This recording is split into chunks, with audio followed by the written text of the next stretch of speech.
How we doing, everybody? We are here to talk about Barbie. But before we do that, there's a few pieces of my anatomy that need to go. I can talk about it now.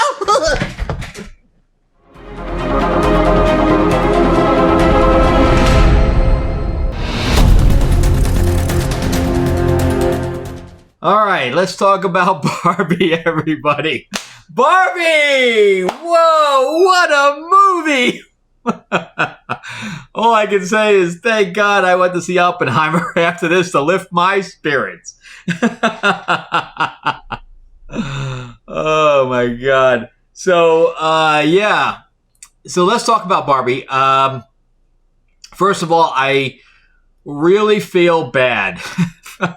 I really feel bad for the Barbie fans because there was a lot of people here that I saw not only bringing their kids, and I'm not even talking about female kids. They brought male kids, and a lot of them were dressed all in pink. I mean, I saw a lot of women cosplaying, a lot of them.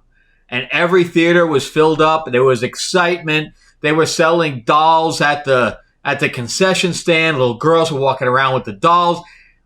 I just can't understand what Mattel was thinking, because the whole reason behind this film was for them was to sell dolls. That was to make Barbie relevant enough, kind of like when Wonder Woman was reissued as a film. And, you know, Wonder Woman was everywhere and the dolls were everywhere and, you know, merchandise was being sold. And that was what I think Mattel was really hoping for here, was that Barbie was going to be relevant again and to spike their sales with, you know, they've had the animated stuff, whatever else. I really think that's what they were doing here. But they hired Greta Gerwig to write and direct this thing. So what they got and what we got as an audience was completely different than the way it was marketed. So, you know, it was marketed as a Barbie come to life adventure comedy. She goes to the real world, right?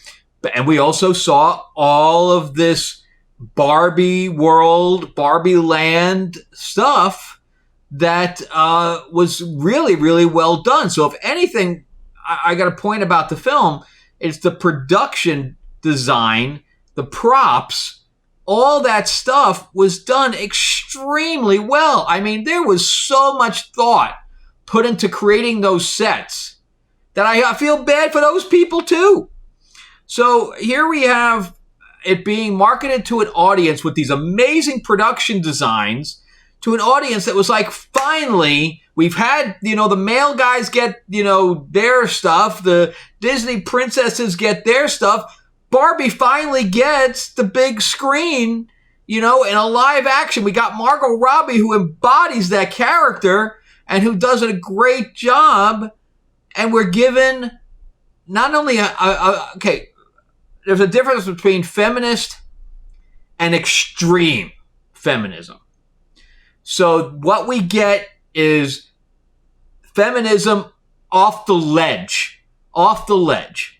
So you can't go any further in the feminist movement than what we saw on that screen. So this film is not made for men. It's PG-13, so it's not made for kids. And the way Barbie is portrayed in here, it's not meant for Barbie fans. So it's only meant for feminists. And I'm not even talking about regular feminists that, you know, want equal whatever. But it's made for feminists that think that men are the root of all evil. If they had the chance to line us all up against the wall and shoot us all, or put us all into one city and nuke us, they would do it. Because we don't need no man. And that's how this is. This entire film is, we don't need love. We don't need a man. We don't need anything. We're perfect. And if the Kens are around, great, but we don't need them. Ryan Gosling's character is treated like complete dirt throughout this entire film. And that's why the film, when they go to the real world, he goes, oh my God, I'm getting some respect here. So what does that tell you? That tells you that the character was completely demarginalized throughout the entire film. So he is treated like a second-class citizen, and we're supposed to see Barbie as, as this role model, but she's treating him like dirt, and and he's in love with her, and she has no interest in him, none. And on top of that, she's like, yeah, I don't really need you around. Just go.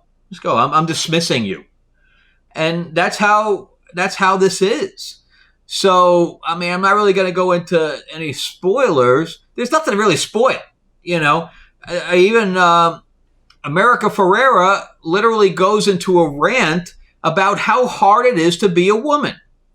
And if you think that men rule this world, then you have never been one. We are not in any control of this world. None. If anything, women rule this world. Women have way more control and have more opportunities than men do at this point. Women are way more. I mean, if I went into a studio with a script and a woman went into a studio with a script, they would tell me to go home, and they have. So there's way more opportunities for women right now than there is for men.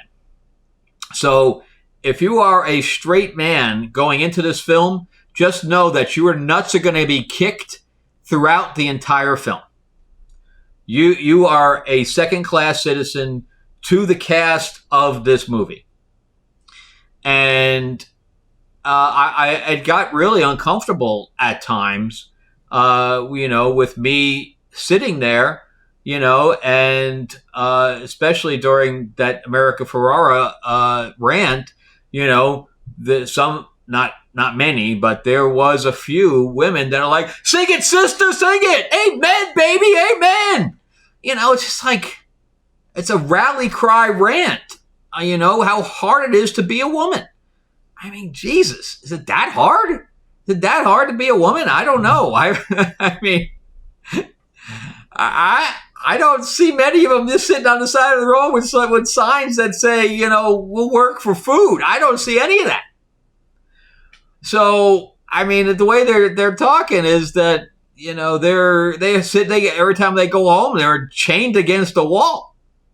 I don't know what's going on. It's not that. And then I don't know, even this is also in the trailer, where they go to the real world and she is, catcalled, and one guy just comes up behind her and slaps her in the ass. And the same thing happened in Wonder Woman.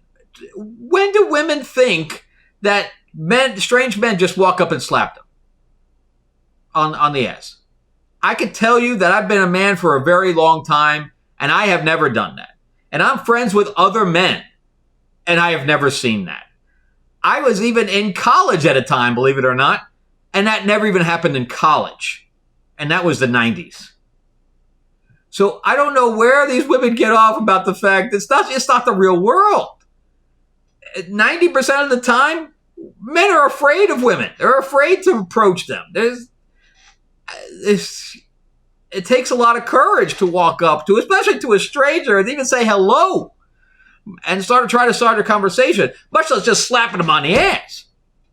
It doesn't happen, but we see it in movies all the time. It's not true. And they said it in She-Hulk too. So I don't know. But then they go to Mattel, and of course every man, and the whole entire board is made up of men. Entire board. That's not true either. Nobody thinks that's true.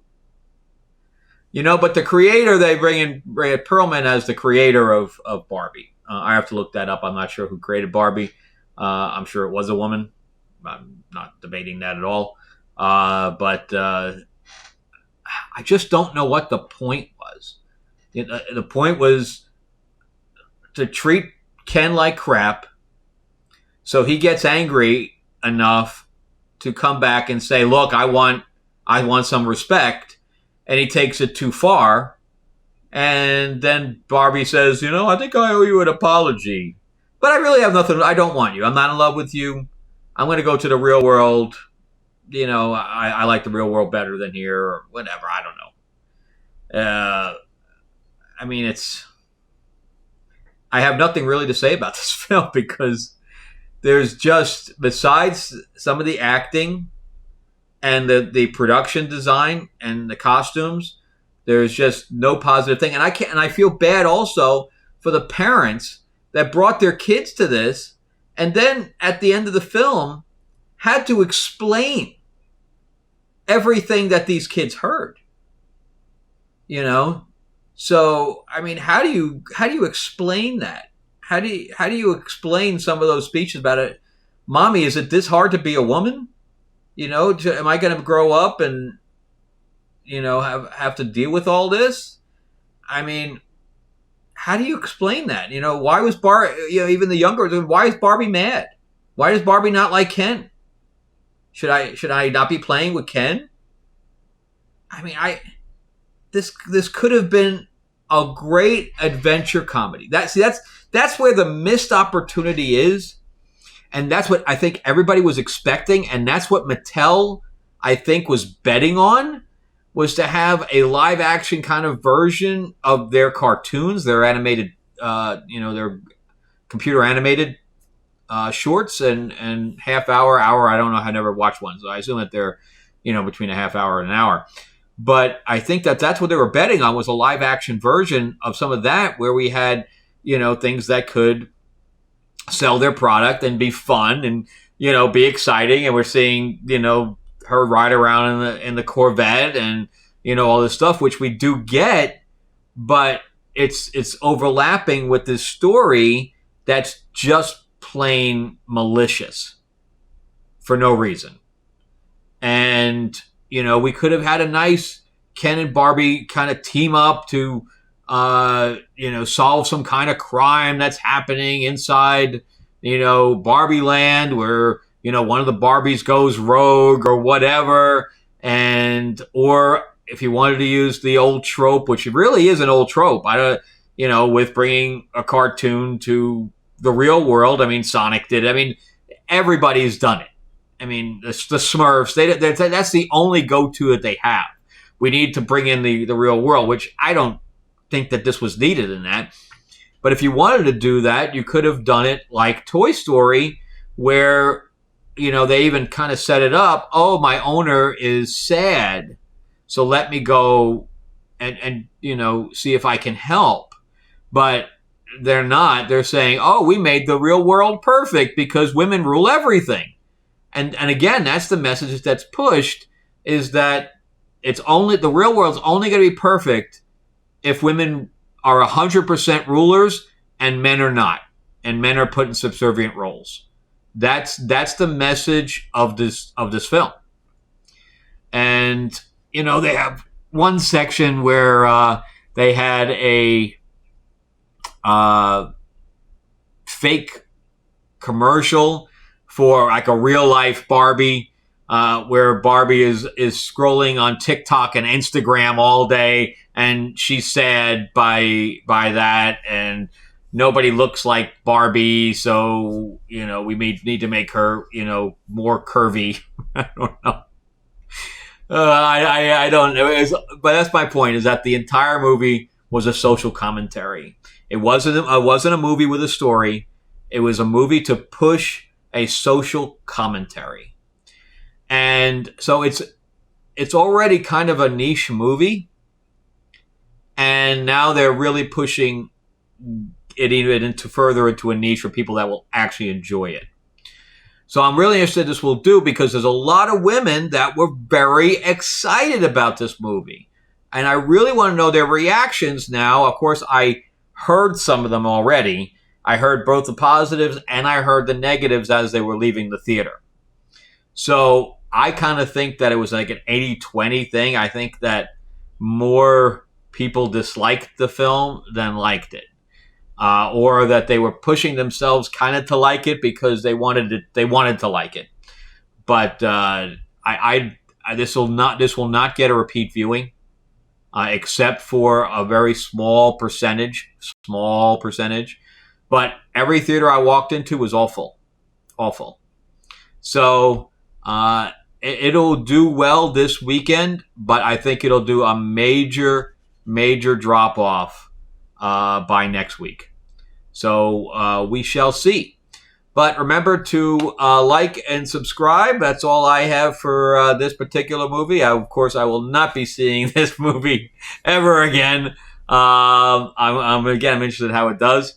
But the little bell icon, make sure you make that a darker color so that you can be notified of everything that I have going on. And make sure you give me the thumbs up. And I got to reattach my balls after that that film. Because they shriveled into nothing.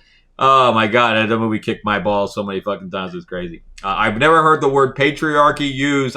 Somebody told me it was actually 10 times that the word patriarchy was used inside that film. I've never heard that word used as many times in my life as I have in that particular film.